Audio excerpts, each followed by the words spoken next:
They never heard him coming, not because he was stealthy, but because they didn't know they were being hunted. He didn't stalk alleys, didn't chase in the dark. He waited. For years, sometimes. Patient, cold, and horrifyingly methodical. The media called him the ClockMaker, but behind the name was a man who believed every life had an expiration date, and he was the one meant to decide it. This is the case of Elias Graye, and how he turned time itself into a murder weapon. Elias Aaron Graye was born in 1969 in Ashford, Maine, a logging town just shy of 2,000 people. His father, Benjamin, worked in the mill, a quiet, hard-working man who expected obedience more than love. His mother, Carol, was softer, religious, controlled. Elias was their only child, a late-in-life pregnancy that neither parent was particularly excited about. Teachers described Elias as watchful. He rarely spoke in class but listened intently. He had a photographic memory and, according to a retired science teacher, once recited the periodic table backward, just to prove he could. But while other kids joined Little League or Scouts, Elias spent hours in his basement with broken appliances and old watches from yard sales. At 10 years old, he repaired a cuckoo clock from 1912 and mailed it back to the original owner, a woman who had no idea how he found her address. She never replied, but Elias kept a photo of the clock in his journal for the next 30 years. In 1985, Elias's father was crushed in a machinery accident at the mill. His mother withdrew almost completely, spending her days in prayer and her nights in silence. Elias, then 16, was left to care for both her and the house. During that time, his journals shifted. What began as entries about gears and pendulums slowly turned into passages about stillness, control, and the illusion of time. One entry read, "A clock doesn't keep time. It traps it. The world is chaos until someone decides when things begin and when they end." Later that year, a neighbor's dog went missing. Then a stray cat. Then, in 1987, a man. Richard Langston was 41 years old.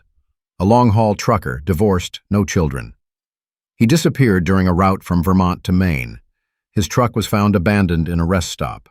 No signs of struggle, no blood. Just gone. Elias was 18. He lived 3 miles from the rest stop. No one suspected him. He had no criminal record, no motive, and no link to the victim. But in a private entry, later discovered in a sealed journal, Elias wrote, "It began on time. He was heavier than expected, but still." The silence was earned. Langston's disappearance remained unsolved for over 20 years. It would later be designated as Victim 1. Between 1987 and 2011, 11 people vanished in different New England towns.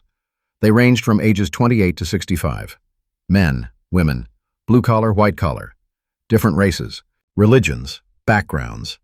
No obvious pattern, until the Behavioral Analysis Unit noticed 3 chilling consistencies. The date: each victim disappeared on the 3rd Tuesday of November, exactly every 2 years. The mark: when remains were found, sometimes years later, each corpse bore a burn on the inside of the left forearm. Identical size, same angle. The silence: not a single victim had reached out after disappearing. No texts, no calls, no evidence of struggle or escape. One profiler noted, "He didn't just remove the victim, he removed the noise. Each one was like a clock winding down. Then, silence." In 2011, the pattern broke. For the first time, someone survived. Nina Clark, a 33-year-old social worker from Vermont, was reported missing after failing to show up to a family dinner. Her car was found in a grocery store parking lot. 2 days later, she was discovered barefoot and bruised on the edge of a logging road, 40 miles from where she vanished. She had escaped through a basement window. Her wrists were torn from restraints, and what she described was a house filled with clocks. None of them told the same time. All of them were ticking, loudly, constantly, in an overlapping, maddening hum. She never saw her captor's full face, only his hands, meticulous, clean, and his voice, calm, gentle. He never yelled, never threatened. He simply said, over and over, "Not yet. Not yet. You haven't earned your stillness." Nina's escape was the first real break in 24 years. Her memory helped local police locate an off-grid cabin deep in the Maine woods. No power, no phone lines, no driveway, just a structure surrounded by forest. Inside, investigators found 11 wristwatches mounted in a row on the wall. A burned mattress with a metal bracket bolted to the floor. Dozens of journals dating back to 1983.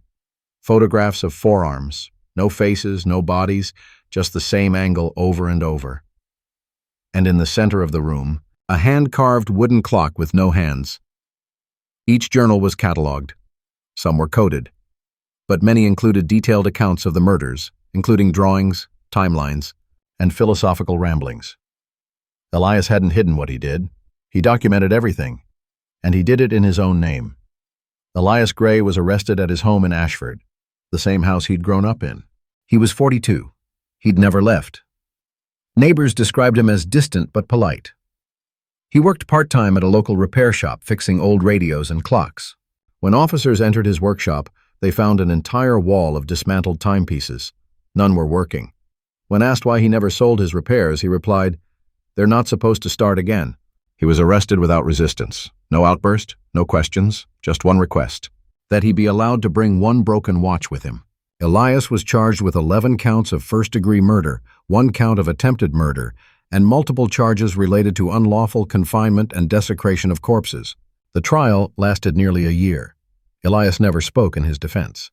His lawyer pleaded not guilty by reason of mental illness, citing delusional fixation, obsessive-compulsive rituals, and a dissociative identity profile. But forensic psychiatrists were split. One expert claimed Elias was fully sane, just operating on a logic of his own making. Another described him as a walking metronome with a God complex. Perhaps the most chilling testimony came from the lead profiler, who said, "He didn't kill because he lost control. He killed because he had too much of it." News stations ran the story for weeks. Documentaries followed, podcasts picked apart his journals, even reading them aloud in episodic horror segments. But what made Elias unique, what set him apart from other serial killers, wasn't the method or the body count. It was his discipline. Years between victims, no contact with law enforcement, no trophies or taunts, no escalation. Just time. Measured. Quiet. Controlled. Elias Graye is now serving 11 consecutive life sentences in solitary confinement. He has refused all interviews. He has not written a word since his sentencing. But the story isn't over. In 2017, another cabin was discovered over 100 miles from the first. Inside were more journals and 3 additional watches, but no remains were found. Some believe Elias didn't stop in 2011. Others believe he trained someone or left behind a blueprint. And every third Tuesday of November, some investigators admit they still watch the clock. Elias once wrote, "A life isn't taken when you pull a trigger. A life ends when the ticking stops. The rest is just noise." For over 2 decades, Elias Graye silenced lives not in rage, but in rhythm. And to this day, no one knows why he waited exactly 2 years between each one. Some say he needed the time to forget them. Others say it was a countdown to something we still don't understand. But the scariest part? If Nina Clark hadn't escaped, we may never have heard of him at all.